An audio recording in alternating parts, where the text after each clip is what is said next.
I took a Bible class in seminary, and it not only made me afraid to read the Bible, but it also kept me really stuck in how to understand and use scripture in everyday life. I want to save you some of that stress by sharing my experience and giving you a couple other ideas to think about when it comes to reading the Bible. Now, not all of us have access to a graduate level hermeneutics class, which hermeneutics just means like a process or a method of understanding scripture. And I really think it is important that pastors and churches teach the fundamentals of how do we really understand God's word? What is the difference between the genres like narrative? How do the ancients think about literature? Why are there some errors when it comes to numbers? What is the significance of the synoptic gospels? All of those questions are helpful for helping somebody to walk in their journey through understanding God's word and to potentially applying it to their life. So many of us are really biblically illiterate. And I really mean even those who have read a ton about the Bible. We may have no idea what a passage means. We have all sorts of questions and we don't know where to go with those questions. When I was in seminary, probably 2016, I think, I took a class on hermeneutics, which was how to read the Bible. It was at first really exciting because I was getting my mind blown. I was learning how to make book charts and interpret, parts of scripture that I wouldn't have ever thought, oh, what is the point of a narrative? What is the point of poetry, literature from the ancient Near East? Never would have thought about that. So this class really gave me a ton of knowledge, and it gave me a pretty solid method to take a passage of scripture, zoom out, look at the broader context, and then whittle down to what is Jesus or Paul or Moses trying to say in this one sentence that we may have misinterpreted and slapped on bumper stickers all over our cars in the 90s. I know, especially Jeremiah 29:11, for I know the plans I have for you. And that is probably one of the most used verses, or Romans 7, where Paul's talking about the inner battle between him and his flesh or whatever. So this professor ended up ripping apart those verses and basically saying, whatever we thought about them was completely wrong. And while sometimes that's really helpful to see, oh, wow, this is a pretty big error, and it's good to look at the context of it because it has some pretty helpful implications. At the same time, it left this overall sense of fear in the class that however they've read scripture in the past is wrong and they have to do it perfectly. I'll speak for myself. I left the class feeling like I have to do it perfectly. So whenever I'd sit down to open the Bible, to spend some time with God in a more biblical way, if you will, I would hear this little voice in my head saying, what's the genre? Read the whole book. Make sure you understand what's going on. And all these questions that came from all of these methodologies, which again are good, but I didn't know how to integrate that into an actual devotional, intimate relationship with Jesus through reading his word. It left the whole process stale.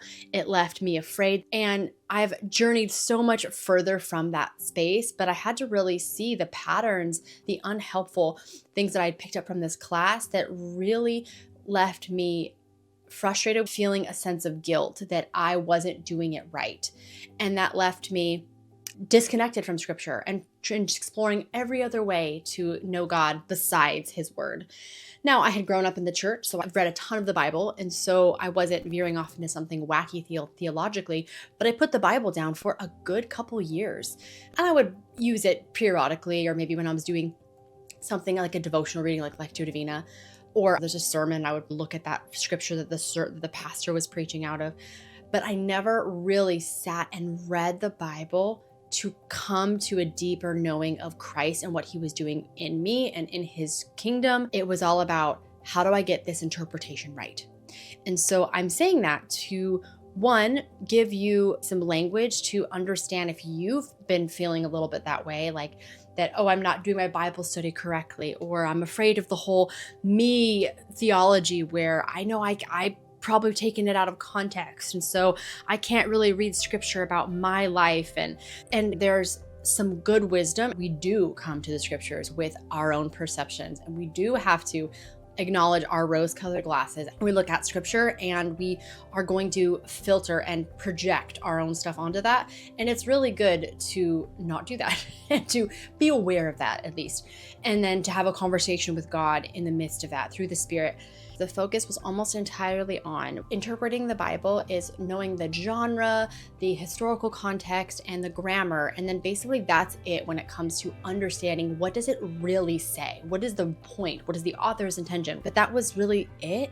And it left me feeling really dry or making scripture that felt really stale afterward. Like it was such a flat reading of scripture that once I figured out and I did the method and I got to the meaning of scripture, then it was like, what now? I'm afraid to even think about asking the Lord to apply this in my life because, for example, the epistles, we're opening someone else's mail. Well, yes, we are opening someone else's mail. Paul did send a letter to the church in Ephesus.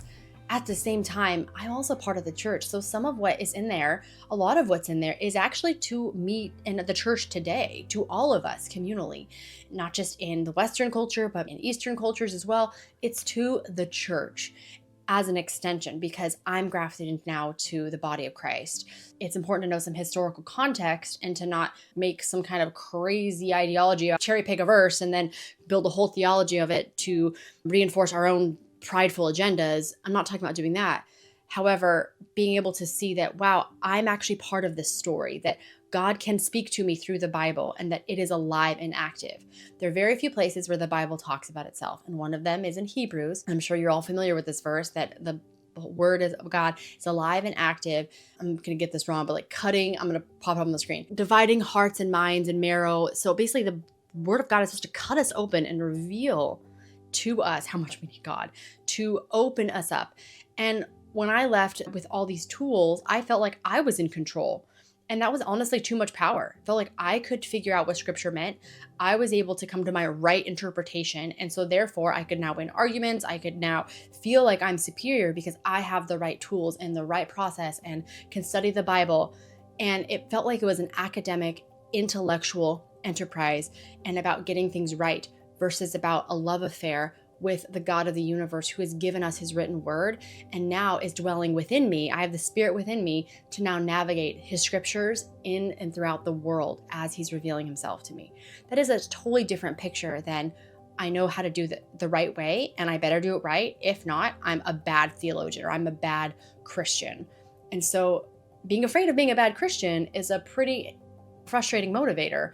And so, of course, it made me want to dwindle my reading the Bible. I didn't want to do it. It felt like way too rigorous and religious to me. So there are things about scripture that are objectively true in the fact that we're not living in the ancient Greek culture. We're not maybe navigating temple worship the way people were in the book of Romans. Some of those historical context things are really helpful in understanding what's behind the text, what's going on in the world. So when Jesus is talking in John 15, I am the vine and you are the branches. Apart from me, you can do nothing. The vine and the branches does have a political kind of metaphor attached to it that the early church or the disciples would have understood.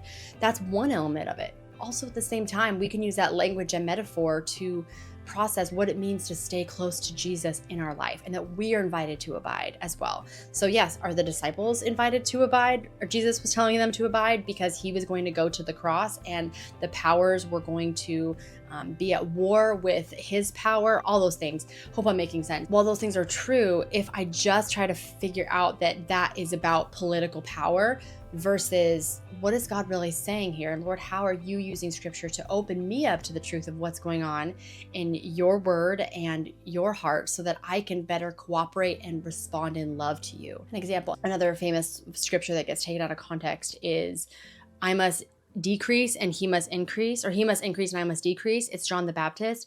And oftentimes I hear people say that as their mantras, where it's like, we're going to try to glorify his name and make sure we have nothing to do with it or make sure we're small. And that's actually not what that verse is saying. That verse, John is talking about how his ministry is going to decrease and now Jesus's ministry is going to increase. So he's specifically talking about his role in announcing the kingdom of God. He was preparing the way, as the prophecies have indicated from the Old Testament, that this man who ate locusts and wild honey would prepare the way for Jesus.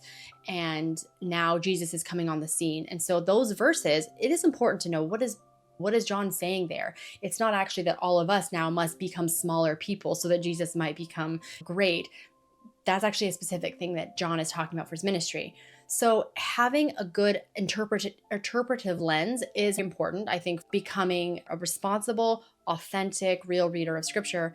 At the same time, you do not have to have a theological education to read the Bible and understand what God is saying and doing. I believe the Bible is so much more dynamic than what we reduce it down to be using a method to get the right interpretation.